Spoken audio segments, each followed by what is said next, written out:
встреча. Праправнук купца первой гильдии Малагали Яушева, последнего главы торгового дома братья Яушевы, и в Челябинске, и в Троицке, и ряде других городов Челябинской области фамилия Яушевых очень хорошо известна. Они оставили заметный след, но об этом будет рассказывать Александр. Я хочу предоставить ему слово, ну и представлю его просто как писатель, журналист, наш гость из Москвы. Пожалуйста. Спасибо. Как сказать? Ну, в общем, написал я книгу о своих предках, купцах Яушевых. Как я к этому пришел? Знаете, у нас такая... Я вырос в семье, которая была очень такая многонациональная, очень какая-то такая большая, пестрая. И, в общем, центром этой семьи, ну, у нас как много дядей, тети, бабушки, сестры бабушки, двоюродные сестры бабушки, русские, белорусы, латыши, татары, евреи, все. Но центром этой семьи было несколько сестер, о которых мы знали, что они, ну и они сами как бы не скрывали, что они дочери некого богатейшего купца из далекого-далекого полусказочного города, который строил, значит, красивейшие магазины. Осталось несколько фотографий даже этих магазинов старинных, которые они привезли с собой. И вот они были как бы ядром семьи. Вокруг них уже были там их мужья, их дети, внуки. Вот мы все собирались на даче. В Подмосковье у нас что-то там, ну, все как-то дружили, не дружили, жили, не тужили. И со временем просто... Ну, и у нас жила вот эта история о том, что у нас вот откуда-то предки с Урала, татары, мусульмане. И в какой-то момент, конечно, возникла потребность все это дело упорядочить, все это дело оцифровать. И, в общем, я начал этим заниматься. Это было лет 10 тому назад. Я начал собирать, оказалось, что до нас дошел там довольно интересный архив документов, фотографий, какие-то красивые люди в красивых одеждах. Я стал это упорядочивать, я стал это записывать, я стал как-то искать дополнительную информацию, литература, печать. И, в общем, со временем оказалось, что вот наш пузырь семейной какой-то истории, он соприкоснулся с пузырем краеведческим, пузырем вот этой местной истории края, где мы находимся. И оказалось, что здесь эту семью знают и помнят, и наша история, то есть нам эти люди дороги как наши родственники-предки, а здесь эти люди известны как, ну, действительно за то, что они сделали. Поэтому это очень было такая интересная трансформация вот этого вот материала, который я изначально писал, в общем-то, для себя, для своих детей, потому что эта информация она накапливалась, ее знал в итоге только я, и там по крупицам кто-то знал там из старших. В итоге я решил ее записать, и да, учитывая, что у этого материала был интерес и краеведческий, и в Татарстане, потому что книжка вышла в Казани, и на Южном Урале, в итоге появилась эта работа, тоже с большой помощью краеведческого сообщества Южноуральского. Очень помог историк Денис Денисов из Оренбурга, который тоже в какой-то момент на меня совершенно случайно вышел. Я совершенно случайно нашел его письмо в спаме у себя.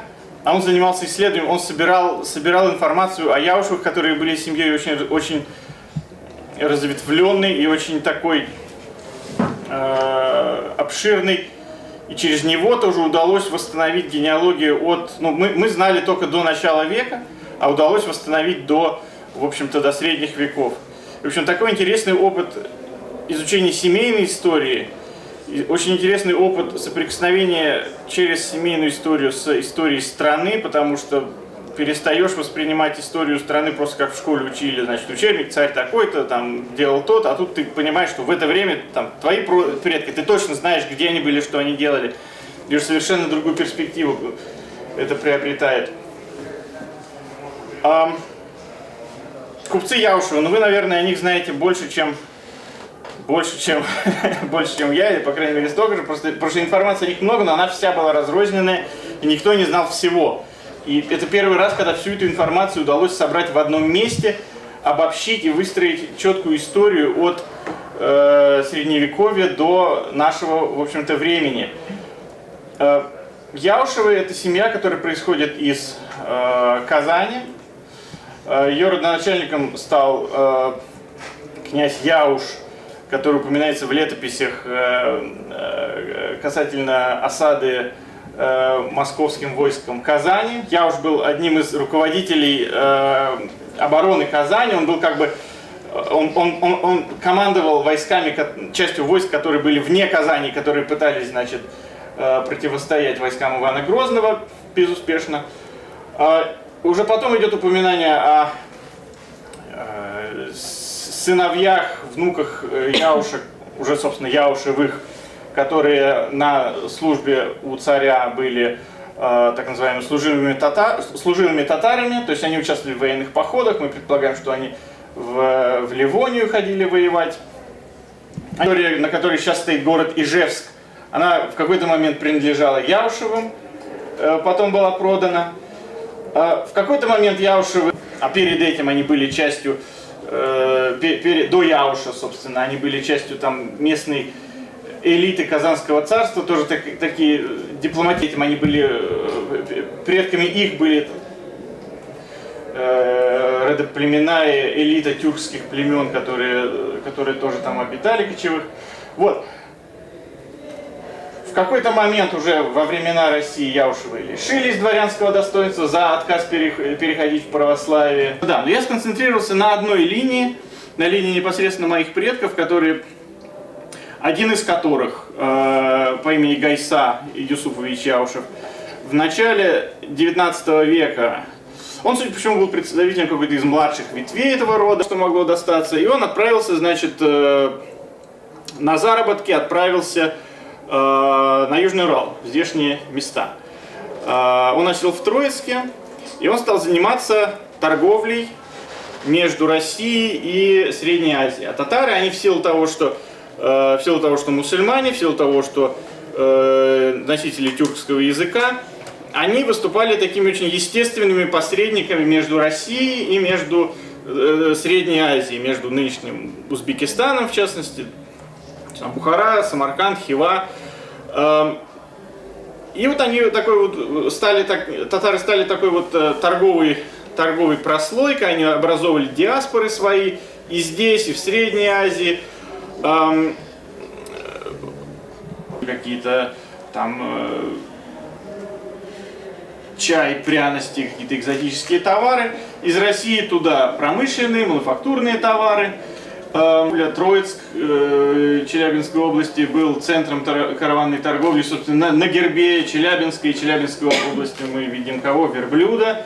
Тоже это как раз после Ахмеджана, его сын Ахмеджана Абдул-Вали Яушев, уже имя достаточно известно, как-то вывел семейный бизнес на более качественную такую новый уровень, то есть он как-то, как сегодня мы сказали, реорганизовал активы, выстроил это в какую-то единую фирму.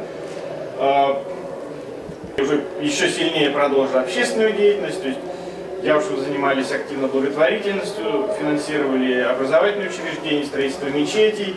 Это тоже было обусловлено, которая двигалась, в частности, купцами, потому что купцы видели, что старая традиционная система образования мусульманского, она не позволяла воспитывать конкурентоспособные кадры для их бизнеса. Им нужны были приказчики, которые грамотные, которые образованные. Старая система это не могла дать, она была очень жестко регламентирована. Они выступали за модернизацию, они занимались финансированием как раз вот новометодных, так называемых, консервативными силами в российском исламе. Абдул-Вали Яушев умер в начале 20 века. На его место в качестве главы вот этой основной семейной фирмы торгового дома братьев Яушевых пришел Муллагали Яушев. Это мой прапрадед. И вот в чем еще, какая еще важная цель, что ли, вот этой книги моей была. У нас, знаете, вот в восприятии истории у нас есть вот, ну, как бы история 20 века у нас была достаточно, понятно, трагичная.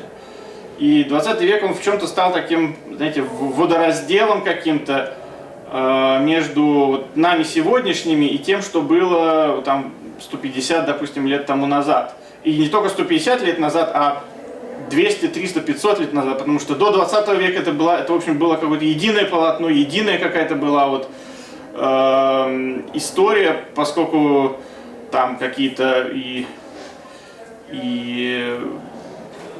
ну, грубо говоря, в Англии сейчас есть там фирмы, есть магазины, есть там какие-то замки, которые людям принадлежат по 500 лет, по 1000 лет, и это просто, это для нас это очень диковинно звучит, а там это просто вот единое полотно вот всей истории из глубины веков до сегодняшнего дня.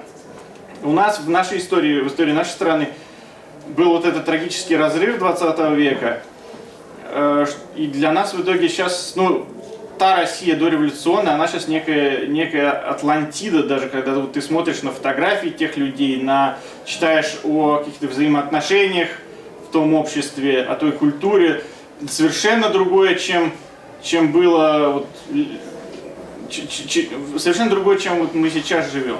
Мы можем снова протягивать эту нить туда далеко и как-то пытаться осознать весь период от, ну, как-то сшить всю эту историю воедино. И эта книга тоже я пытаюсь это сделать, потому что высшее учебное заведение, но там одним из университетов, куда они могли поступить, куда могли внуки Муллагали поступить, это был Губкинский институт нефти, поэтому туда вот поступили его внучка и внук.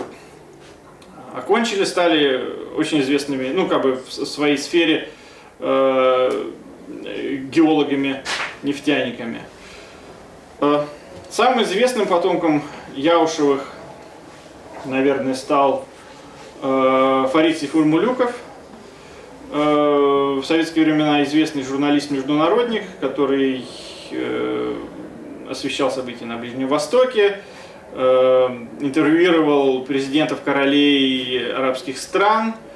В общем, яркая такая была личность в советской журналистике. И он очень тоже своим происхождением от Яушевых очень гордился, очень его ценил, тоже я с ним тоже общался, тоже от него немного воспоминаний взял. Но вот он такой вот некий постскриптум истории семьи Яушевых, можно его, наверное, считать как пример такой, ну, особенность Яушевых, наверное, такая вот, если выводы какие-то делать, это то, что их много раз жизнь и история наносила им серьезные удары, но они каждый раз после этого поднимались. Это было и в старинные времена, когда один из их предков был, значит, по легенде, возглавлял восстание тюркских племен против монголо-татар, против монголов наступавших. И восстание было неудавшееся, его убили монголы. Но после этого все равно, через какое-то время мы видим его потомков, которые были предками Яушевых, которые опять же поднялись в качестве уже элиты в Казанском царстве. Потом, значит, при Российской империи лишали дворянства, но вот опять же мы видим этих Яушевых, которые поднялись в 19 веке как купцы. Ну, то есть вот такая история поучительная, наверное, в плане того, что какие бы удары не наносила судьба, если смотреть на жизнь как бы долгосрочно, все равно рано или поздно есть шанс подняться обратно. Что стали основы этой книги в чем-то. Потому что иногда читаешь большую какую-нибудь историческую статью, и там вот маленький абзац про Яушевых идет.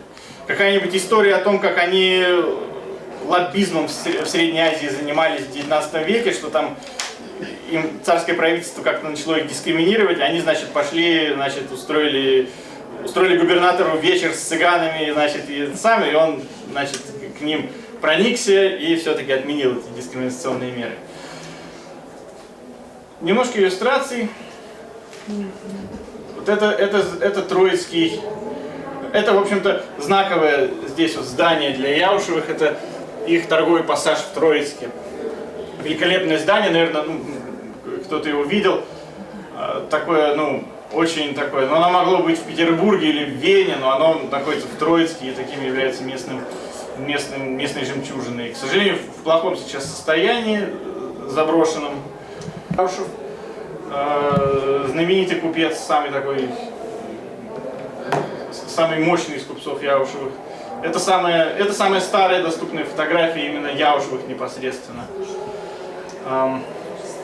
Это Фатиха Аитова, его дочь, тоже известная просветительница, основательница первой в Казани мусульманской женской гимназии. Тоже о роли Яушевых, как, то есть мы видим, какая вот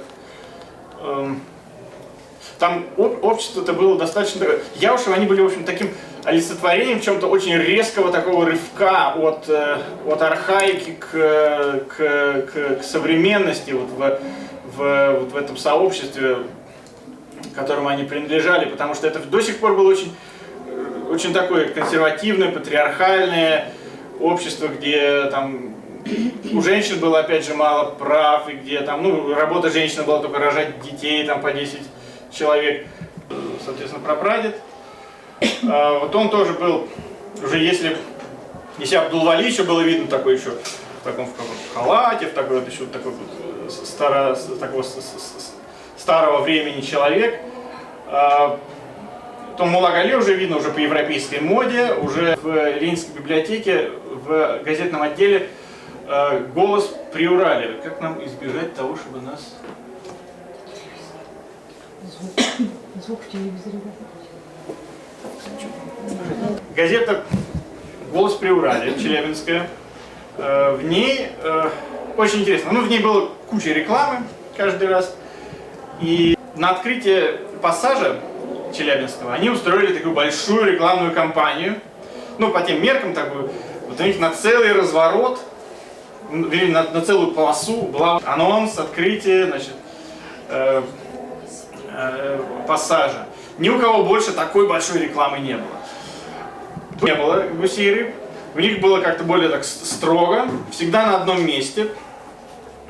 Вот эта типичная их реклама, она вот так выглядела. Значит, новости. Новости означают, что, ну, новинка по-тогдашнему. Вот привезли то-то, привезли там из Парижа ткани какие-нибудь. Значит, оренбургские пуховые платки, там еще, там несколько десятков разных реклам. Значит, я себе, значит, целую коллекцию отфотографировал. На сайте yaushev.net там их можно найти.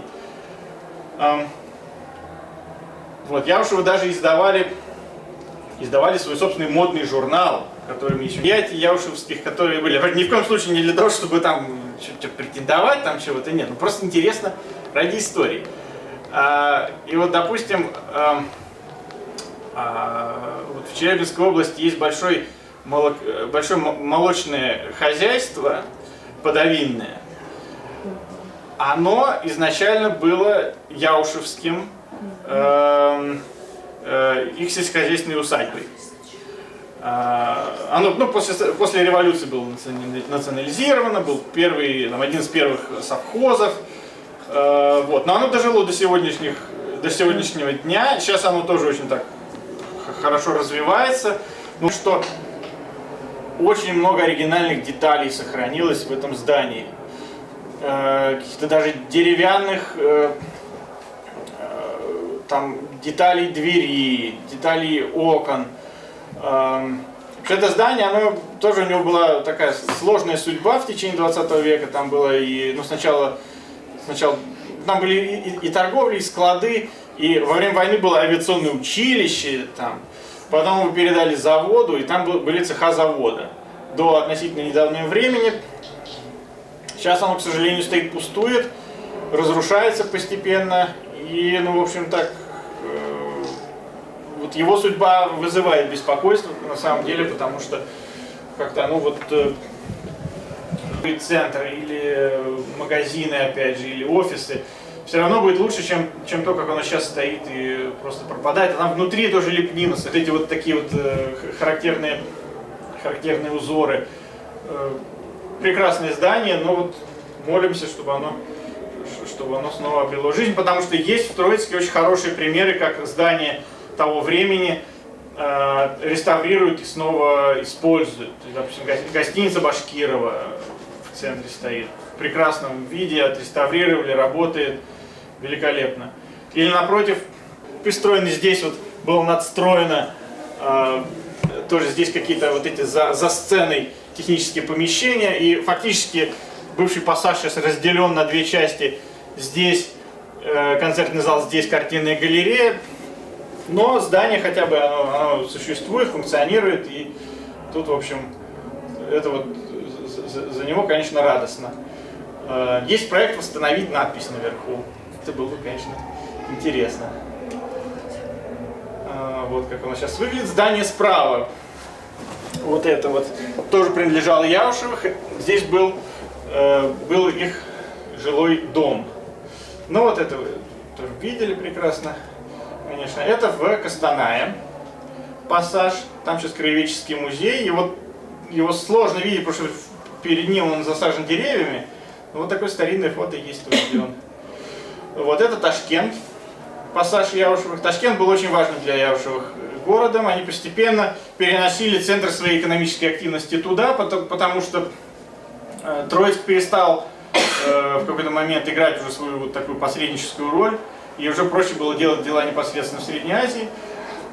И вот там у Яушевых в Ташкенте два, по крайней мере, сейчас вот идентифицировано ярких зданий, которые с ними связаны. Это вот пассаж до сих пор сохранился, там сейчас магазины какие-то находятся. И вот эти торговые тоже ряды отреставрированы были вот по указу президента Узбекистана в 2006 году, были отреставрированы. Там сейчас дом приемов в Министерстве иностранных дел Узбекистана. Ни много ни мало. Вот это в Троицке мечеть, одна из тех, которые построены Яушевыми, действует сейчас. Вот еще одна, который был репрессирован потом. Жена старшего сына, которая сначала его бросила, потом ее тоже репрессировали. Вот это внук, собственно, их сын. Он погиб в 1941 году в Украине на войне. Вот. И это дочери. Зайнаб, вон там наверху стоит. Это не подписано. Но мы можем только, мы видим, что тут он, мы видим, что здесь люди, что это не дореволюционное фото. Значит, это, скорее всего, Москва 30-е годы, он работал в каком-то советском банке, работал служащим. И его в конце 30-х арестовали. Там было большое дело против татарских общественных, против татар с дворянским каким-то происхождением купеческим. Скажите, пожалуйста, как давно вы начали заниматься историей своей семьи, сколько у вас времени заняло от вашей первой мысли, желания до книги?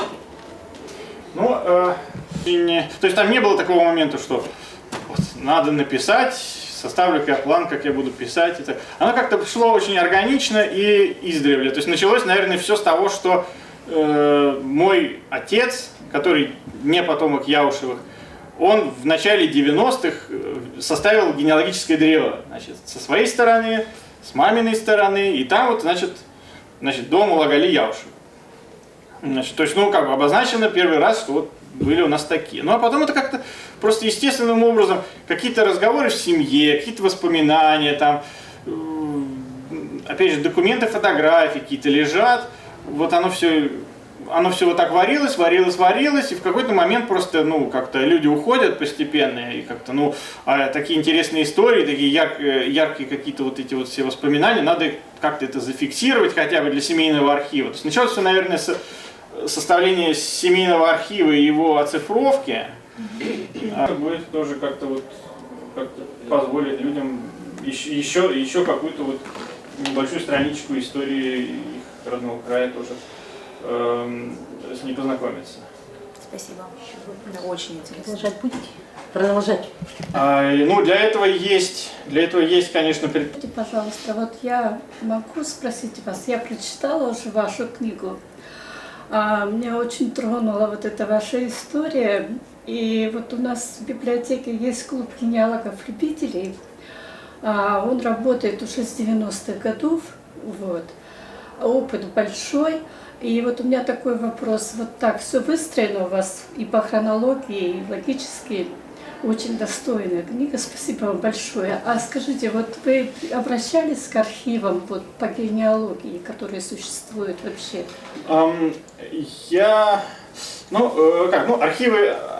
Архивы разные бывают. Я обращался в архив, в Государственный архив Российской Федерации, я ходил, там хранится дело из царской охранки на Мулагали Яушева. Да. Когда он, значит, ездил из Троицка в Москву, значит, из Оренбурга, который был губернским центром, из Оренбурга в Москву Вообще поступает. доступ вот к этим архивам, он не всем ведь предоставляется, наверное? Без проблем я Без его проблем? получил, да, это тут никаких вопросов не было. И я очень интересную получил информацию, как бы, Ну, тоже я ее тут привожу. Архив ФСБ центральный я обращался. Там вот по репрессиям как раз, да? Да, я обращался в архив ФСБ по делу Хасана Яушева, сына Мулагали, который был репрессирован. Там это дело заняло какое-то время, потому что оно было засекречено, его начали рассекречивать по моему ходатайству. Если бы не мое ходатайство, его бы не начали рассекречивать, а тут нужно нужно эту стену как-то пробивать. Сподвигли. Да, и я им написал, они начали рассекречивать, я им потом еще напоминал, типа, как дела, рассекретили, нет, не рассекретили, ждите. Значит. Ну вот как-то там какое-то время это прошло, они в итоге рассекретили, потому что там дело обширное, и там много людей затронуто. И, там, конечно, там есть вот эта деликатная вещь, что там кто на кого там давал показания, кто там были следователи, и там они не всегда... я потом по другому родственнику ходил еще в Тамбовский областной архив ФСБ, там они начали закрашивать имена следователей, тут еще не закрашивали имена следователей, то есть как-то там вот есть такие у них... Приемы. Какие-то есть, в общем, с их стороны некое такое, то есть они не прям не с распростертыми объятиями там, да? Они встречают, но в принципе я должен сказать, что нареканий у меня как-то нет. В общем... Присутствующих огромное спасибо. Вот лично у меня белая зависть, потому что у каждого из нас есть предки, каждый знает какие-то свои истории, легенды и даже, может быть, мифы, но не каждый из нас способен собрать все это воедино и издать книгу. Вы совершили самый настоящий гражданский подвиг ради своих детей, ради будущих поколений. И хотела бы вас попросить, вот было задано несколько вопросов, какой вопрос, на ваш взгляд, самый интересный, чтобы мы этого человека за лучший вопрос отметили подарком памятным? Важный вопрос про архивы, конечно, я должен сказать. Хорошо. Это потому что такая вещь, которую, глаза боятся. Глаза боятся обращаться ФСБ. От вашего имени, Александр Петрович, сотрудник Челябинской областной библиотеки. Огромное спасибо. У меня Я думаю, такое слово, почему я задала этот вопрос, потому что, смотрите, у нас проходят тематические заседания, консультации проходят, что называется. Они не знают, с чего начать этот поиск, и бывает пишут в архивы и получают отрицательные ответы совершенно. Может быть, они неправильно указали источники, там же и бывает, что данные не совпадают. Папа, мама, там, бабушка, прабабушка из какой области. Может, они вообще написали не в тот архив. То есть, изначально неправильно был задан вот этот поиск, путь. И поэтому важно, конечно, это все учитывать. И у меня такой вопрос возник, чем вы пользовались, какими источниками. Спасибо вам большое, книга очень интересная. Да, спасибо вам. Надо сказать, что я... Когда вы сказали, что ты не включила. Очень много информации, все прекрасно и интересно рассказали. Хотелось бы такой больше эмоциональный вопрос задать. Вот когда книга появилась, вы ее впервые в руки взяли, вот какое чувство испытали в этот момент? Ну, чувство... Ну, это состоялось что-то очень долгожданное, и к чему я шел очень долго, потому что тексты, вроде все знакомы, тексты знакомы, фотографии знакомы, верстку видел уже 10 раз, но вот оно наконец-то, оно уже физическую форму обрело, и это, конечно, такое очень приятное ощущение. Все, спасибо большое. Вы представьте, чтобы мы в титрах, не дай бог, ничего не перепутали, имя, фамилия, Да, должность. и визитку вам тоже, да? Ага. Здравствуйте, меня зовут Лилия Гадель, я пресс-секретарь региональной общественной организации «Центр национального развития», штаб татар в городе Москве. А, вот как. Да. И расскажите теперь о подвиге, который вы совершили. Я лично подвиг, конечно, не совершала. Просто вы рассказывали, вы спрашивали, отношусь ли я к татарскому издательству. Нет, мы не издательство. То есть такой, в общем-то, какой-то национальный гражданский подвиг в рамках общественной организации, конечно же, штаб татар совершил, потому что мы стараемся издавать книги, когда понимаем, что та информация, которая в книге содержится, имеет значение для многих людей, имеет значение для нашего народа, для истории и народа, и страны, и, в общем, хочется это высказать и хочется, чтобы это прочли.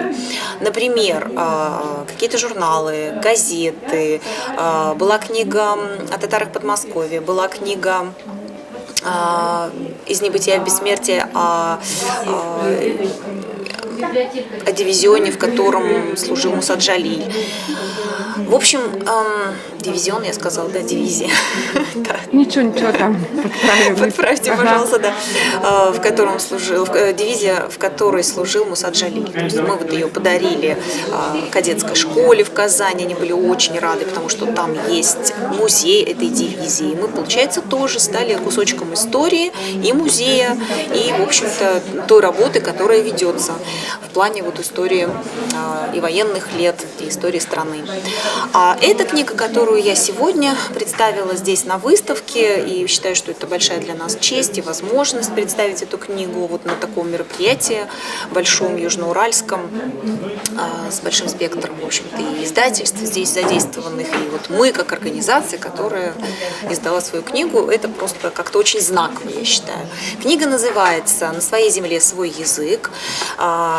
Мы татары, соответственно, мы говорим больше о татарском языке, и книга посвящена проблеме исчезновения языков, проблеме потери языков, а вместе с ним культуры, вместе с ним традиций, обычаев и связи поколений в том числе, и продолжение истории и так далее, и так далее. Мы постарались собрать в книге людей, которые имеют что сказать. Это и ученые, историки, этнографы, политики, дипломаты, писатели, поэты. Я в ней участвовала как психолог, из психологической точки зрения рассказывала, какая опасность для человека в том, что он забывает свои корни, свою историю, свой язык, свои традиции, потому что это делает его, на самом деле, очень разноплановой личностью. Ну вот, собственно, я считаю, что наш проект удался, потому что книгу мы сейчас распространяем по всей стране. Я вот тоже езжу с презентациями, я рассказываю о книге, я посещаю и представительство татарского Всемирного конгресса татар, и татарские общественные организации. И, конечно, особая моя любовь – это школы татарские, потому что мне очень хотелось бы, чтобы прежде всего молодое поколение, молодежь, школьники озадачились вообще этим вопросом, кто они, что они, откуда они, где их прошлое, вот, с кем их будущее, вот, и кто они сами здесь в настоящий момент. А язык – это, в общем-то, наверное, в каком-то смысле и есть человек, вот, с точки зрения, наверное, фонетики, звука, образов, образного ряда, мышления, да, то есть человек без языка – это беда. Поэтому вот для нас это важно, поэтому я считаю, что мы сделали хорошее дело. Спасибо, спасибо огромное. Все замечательно. Ну вот гипотетически, вот это вот наша программа сделана, и у нас, ну, аудитория это татароязычная. Это взять, да, потому что, конечно, Библиотеки. у нас есть количество, да, то есть мы готовы, естественно, реализовывать. Ну вот через общественную Да, мы сейчас сделаем. Нет, просто вот я вам могу дать капсы, да? Ну вот зритель, например, наш, или читатель, если хочет купить его, куда отправить? Его куда отправить? Можно сделать фильтр, что, естественно, с попробуем разговаривать. Да, вот, и под реализацию, например, присылать завести там все машины, да. То есть, а так это можно прямо сейчас давать свой контакт. Ну, можно да. Вот ваш телефон.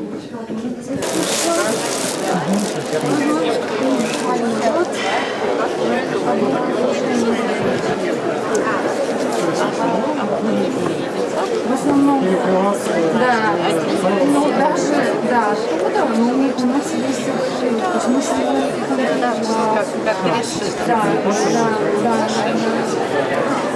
Мы решили поддержать гостиницу, потому что очень мальчик уходит. Правда, он прекрасен на том тема у нас родительский совет.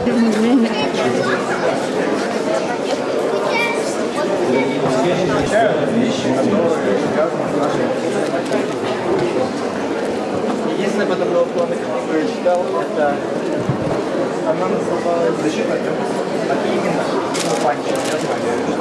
Я ее прочитал наполовину. Потом у меня появились другие книги, я это буду показать сестре.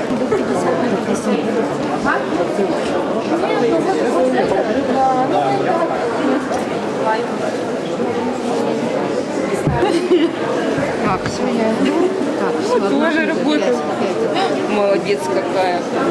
Молодец. Там тетенька сразу у нас 4 книги.